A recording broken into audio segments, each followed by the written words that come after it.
مشروع مربح طبعا. العمل في هذا المشروع هو معمل بلوك او ارميد، ولكن بعوازل فلين.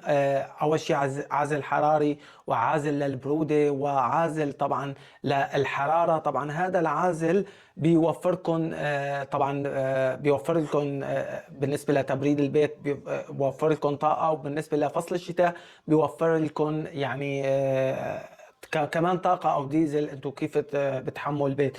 فهذا المشروع الأرميد على شكل فلين أو عوازل، هذا كمان مانع للصوت أيضا، حيكون له يعني مستقبل زاهر في سوريا. حفظوا هذا الفيديو وصلوا على النبي.